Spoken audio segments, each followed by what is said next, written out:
I rise today to sponsor and co-author Senate Bill number 1512, principally introduced by our Senate President Vicente Soto III, co-authored by Senators Erwin Tulfo and Risa Ontiveros.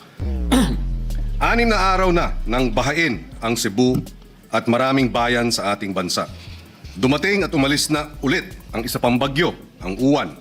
52 araw na ng malawakang protesta laban sa flood control scam noong September 21. Patuloy na nakaabang ang ating mga kababayan sa magiging kahihinatnan ng pinakamalaking corruption scandal sa kasaysayan ng ating republika. Hindi lang nilulunod ng puot ang taong bayan, literal na inanod din ang kanilang mga bahay at buhay. Inaanod na rin ang batayang tiwala ng karaniwang mamamayan sa pamalaang may sinumpang tungkulin na pangalagaan ang kanilang interes.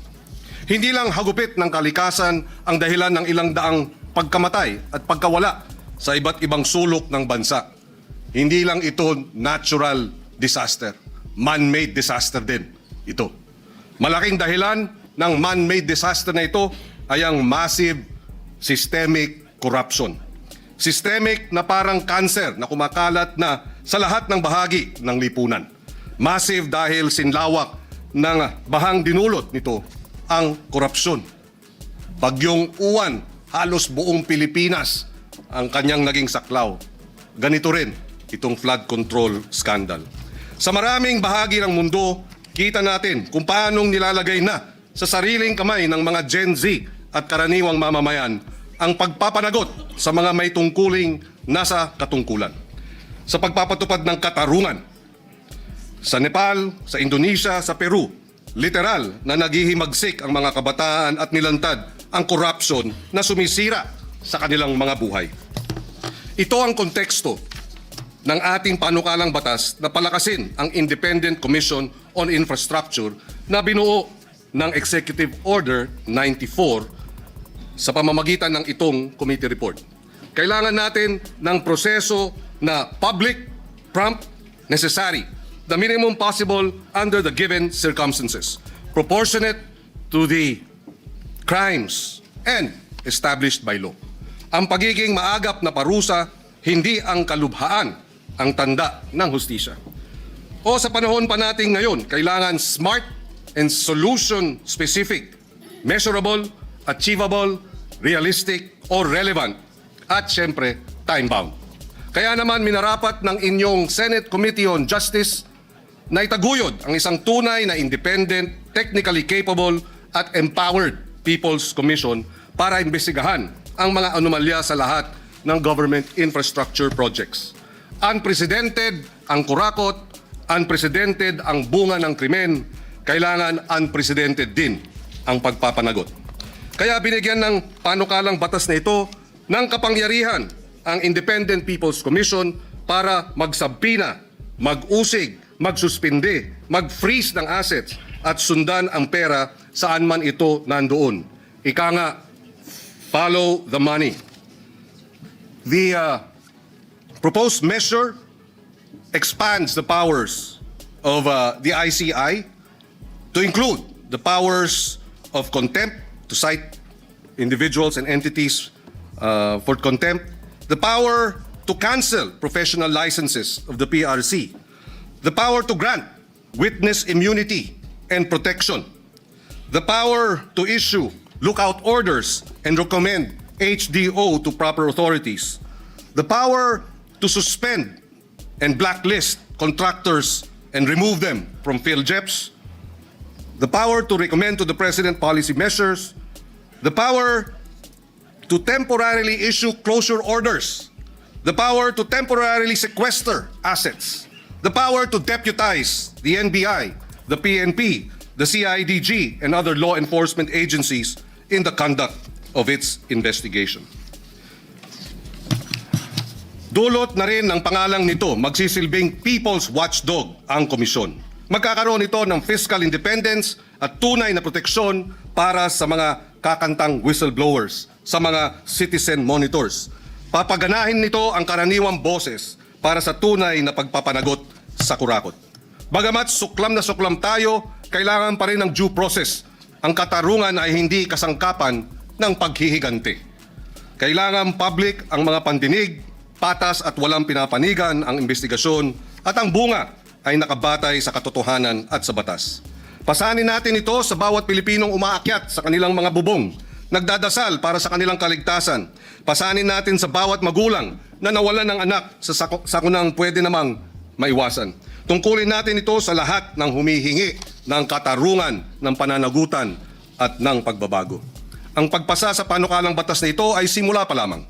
Dapat nating tandaan na ang mga batas at komisyon habang makapangyarihan sa papel ay humuhugot ng kanilang tunay na lakas mula sa isang nakatuon, mapagbantay na mamamayan.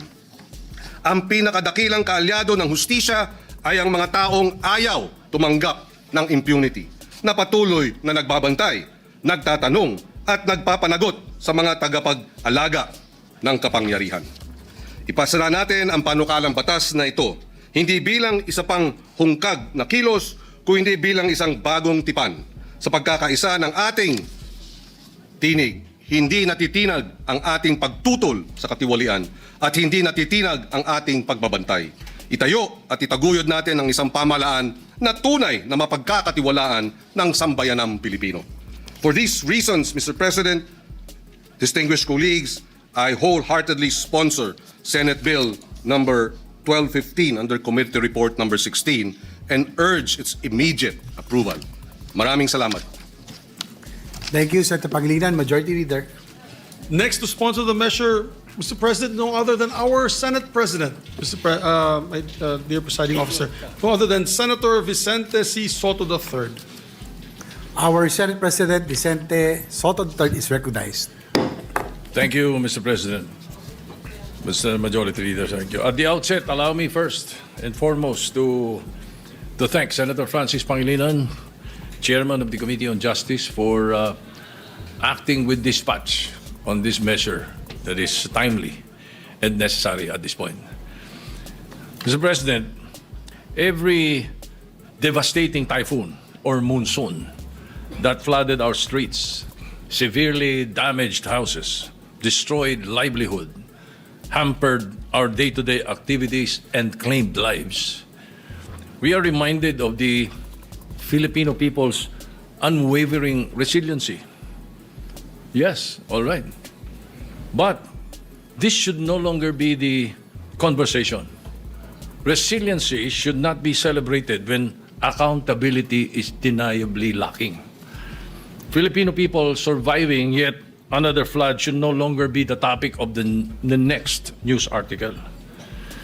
Our people should not be losing sleep anymore when it is raining, fearing that anytime the flood will destroy their homes. Due to the geography of our country, we are very vulnerable to calamities.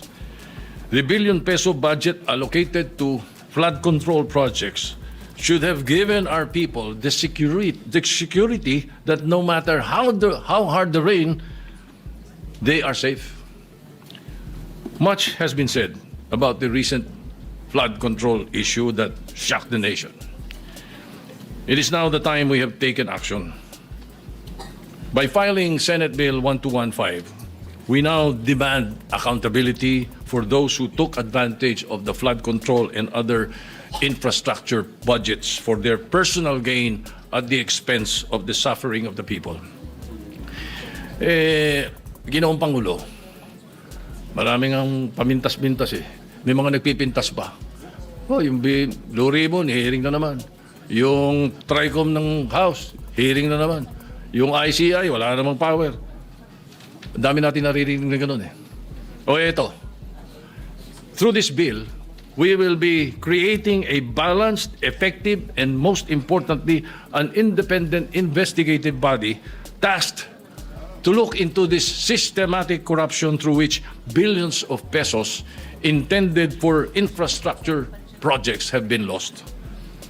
Until every person involved is held accountable, until every peso has been recovered, until every Filipino is safe during calamities, we should not stop acting.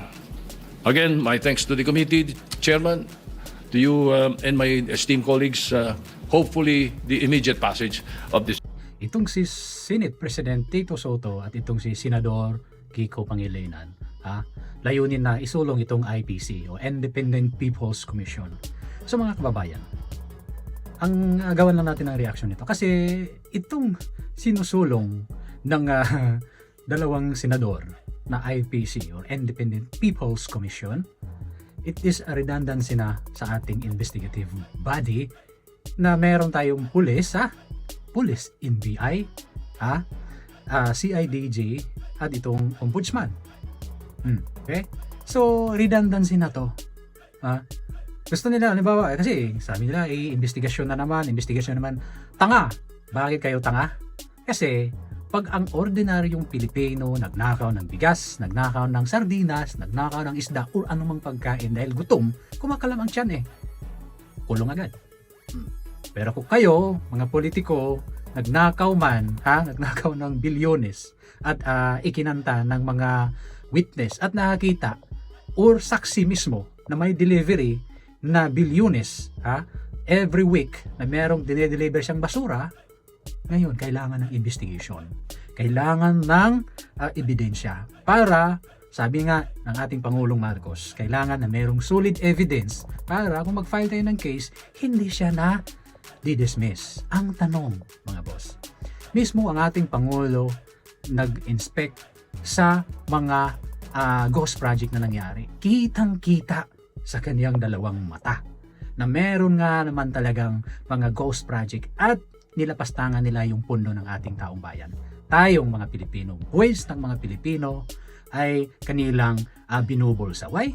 Kasi nakita mo mismo doon sa Bulacan, nag-inspect ha.